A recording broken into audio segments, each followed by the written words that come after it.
আমরা স্যার যখন ঘুমিয়ে থাকি আমরা অনেকে কিন্তু দোষারোপ করি যে আমাদের তোষকের সমস্যা, জাজিমের সমস্যা, মানে এই বিষয়গুলো নিয়ে আপনার কি কিছু বলার আছে যে পার্টিকুলার এইভাবেই যদি তিনি শয় বা নরম বিছানায় শয়? এখন তো অনেকে বলে অর্থোপেডিক ম্যাট্রিক্স বের হয়েছে, এই অর্থোপেডিক্সের ম্যাট্রিক্সে শোয়াটা কতটুকু জরুরি? প্রথম হলো একটা অ্যাসেসমেন্ট। আপনি কোমর ব্যথা বলছেন সকালে উঠে, আপনার একটা অ্যাসেসমেন্ট করা দরকার।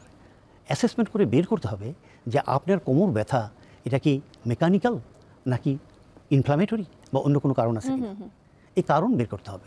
আমি এবং আমার টিমের সদস্য আমরা কাজ করি মেকানিক্যাল ব্যাক পেইনের উপরে। আচ্ছা আচ্ছা। তো সেই জন্যে যখন আমাদের কাছে এই ধরনের কমপ্লেন আসে, রুগী আসে আমাদের সঙ্গে কথা বলে, আমরা তাদেরকে একটা সুন্দর করে অ্যাসেসমেন্টটা করি। কোমরের আমরা কার্ভেচার দেখি, কোমরের ওখানে যে মাসেলগুলো আছে ওগুলো দেখি, ওগুলোর শক্তি কেমন সেগুলো দেখি। কোমর থেকে পায়ে কষ্ট যায়, পাটাকে আমরা টেস্ট করি, আমরা দাঁড়িয়ে টেস্ট করি, আমরা পায়ের টোসের উপর দাঁড়িয়ে টেস্ট করি, হিলের উপর দাঁড়িয়ে টেস্ট করি, আমরা উপর করে শোয়ে টেস্ট করি, আমরা সাইড লাইনে দেখি এবং আমরা প্রন লাইনে একটা জিনিস দেখি, সেটা হলো lower abdominal muscle, pelvic floor muscle. এই মাসেলের কথা কেউ চিন্তাও করে না। একদমই। যখন কোমর ব্যথা এরকম হয় তখন আমরা পেলভিক ফ্লোর মাসেল টেস্ট করি। এই কোমর ব্যথা হলে আমি বলি L4 level supply to the flexor muscle of the hip, অর্থাৎ যে মাসেল পাকে এরকম টানে একে সোয়াস বলি, আবার পা এরকম উঠায় আমরা বলি ডোর্সিফ্লেকশন, পা উপরের দিকে উঠায়। এই দুটোকে আমরা সঙ্গে সঙ্গে টেস্ট করে ফেলি, পা উঠিয়ে দেখি, এটা টেনে দেখি এবং দেখি যে এটা উইক। আচ্ছা। তো সুতরাং এই উইক মাসেলকে আমার স্ট্রং করতে হবে। পেলভিক ফ্লোর মাসেল আমরা টেস্ট করে দেখি উইক, পেলভিক ফ্লোর মাসেল আমরা টেস্ট করি এবং সেটাকে স্ট্রং করি। বিশেষ করে যারা লং টাইম বসে কাজ করে তার এই পেলভিক ফ্লোর মাসেল উইক হয়ে যায়। আচ্ছা।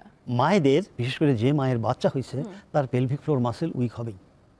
তো সেই জন্যে আমি মনে করি এই টেস্টগুলো করে একদম পুঙ্খানু বের করে ফেলতে হবে যে আপনার আসলে কোন জায়গা থেকে কষ্ট আসছে এবং সেই কষ্টটা কী। সেই কষ্ট বের করে অ্যাকর্ডিংলি মাসেলকে যদি আমরা স্ট্রং করি, আমরা যদি সঠিক এক্সারসাইজ করি। এখানে অবশ্য একটা জার্নালে, স্পাইন জার্নালে বলছে, 2015 সালে স্পাইন জার্নালে বলছে শুধু এক্সারসাইজ নয়। আচ্ছা।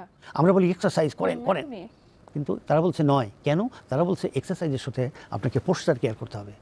অর্থাৎ ওই লোকটা কীভাবে বসছে, এখন তার অবস্থান কি, তার তো মাজার পিছনে বাঁকা থাকার কথা ছিল, বাঁকা নাই, সে সামনে ঝুঁকে আছে, তার রাউন্ডেড শোল্ডার, তার পোস্টেরিয়র চিন, ফরওয়ার্ড পোস্চার, এগুলো আপনাকে দেখতে হবে। মানে পুরো লাইফ স্টাইলটা তার কি রকম এটার উপর ম্যাটার করে তার কোমর ব্যথা ভালো হবে কিনা বা কি অবস্থায় রয়েছে। অবশ্যই, কারণ শুধু আপনি মাসেল পাওয়ার বাড়ায় দিলেন ফাইন, কিন্তু পোস্টারাল চেঞ্জ তো হয়নি।